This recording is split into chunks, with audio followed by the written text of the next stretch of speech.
Olympic খেলতে এসে বিয়ের আংটি হারিয়ে বিপদে ইতালির হাই জাম্পার জিয়ান মার্কো তাম্বেরি। সেজন্য স্ত্রীর কাছে চেয়েছেন ক্ষমাও। যে কোনো স্ত্রীর দেওয়া মূল্যবান উপহার তার স্বামী যে কতটা যত্ন সহকারে রাখে সেটা কারোরই অজানা নয়।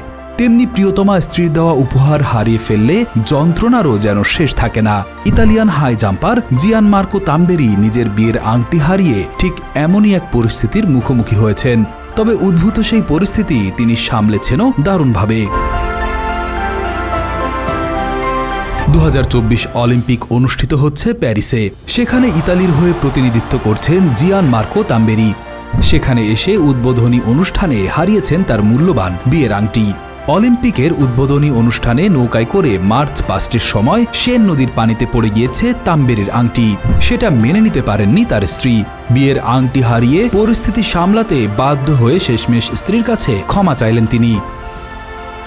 টোকিও অলিম্পিকে পুরুষদের হাই জাম্পে সোনা জিতেছিলেন তাম্বেরি। এবারও পদক জয়ের অন্যতম দাবিদার তিনি। উদ্বোধনী অনুষ্ঠানে তার হাতে ছিল ইতালির জাতীয় পতাকা। শুক্রবার নৌকায় ওঠার পর থেকেই ইতালির হয়ে অংশ নেওয়া অন্য অ্যাথলেটদের সাথে আনন্দে মেতেছিলেন তিনি। সেই সময়ই তার বিয়ের আংটি খুলে পড়ে যায় নদীর পানিতে। স্বাভাবিকভাবেই বিয়ের আংটি আর খুঁজে পাননি তিনি। মানসিকভাবে ভেঙে পড়েন তাম্বেরি। বুঝতে পারেন স্ত্রী ভালোভাবে নেবেন না বিষয়টি।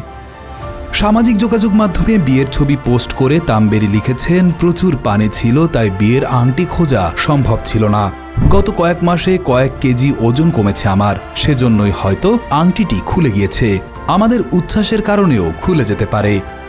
তাম্বেরি আরও লিখেছেন, এটি হারানোর এর থেকে আর ভালো জায়গা বোধহয় হয় না। ভালোবাসার শহরের নদীগর্ভে চিরদিন থাকবে বিয়ের আংটিটি। এটা হয়তো আরও বড় সোনা নিয়ে বাড়ি ফেরার শুভ লক্ষণ। আমি প্যারিস থেকে সোনা নিয়েই বাড়িতে আমার স্ত্রীর সামনে দাঁড়াতে চাই, নয়তো নিজেকে বেশ অপরাধী মনে হবে এবং ক্ষমা করতে পারবো না নিজেকে। সবশেষ অলিম্পিকের সোনাজয়ী ডায়মন্ড লিগ এবং বিশ্ব চ্যাম্পিয়নেও সোনা জিতেছিলেন। এবারও সোনা ছাড়া অন্য কিছু ভাবতে পারছেন না তাম্বেরি। স্ত্রীর মান ভাঙাতে প্যারিস থেকে সোনা নিয়ে বাড়ি ফিরতে চান তিনি। 2022 সালের সেপ্টেম্বরে তাম্বেরি বিয়ে করেন তার দীর্ঘদিনের প্রেমিকা চিয়ারা বনটেম্পিকে। তাম্বেরি এর আগে টোকিও 2020 অলিম্পিক গেমসে কাতারের মুয়াজ এশা বারশিমের সাথে যৌথভাবে হাই জাম্প স্বর্ণপদক জিতে নেওয়ার পরে আলোচনায় এসেছিলেন।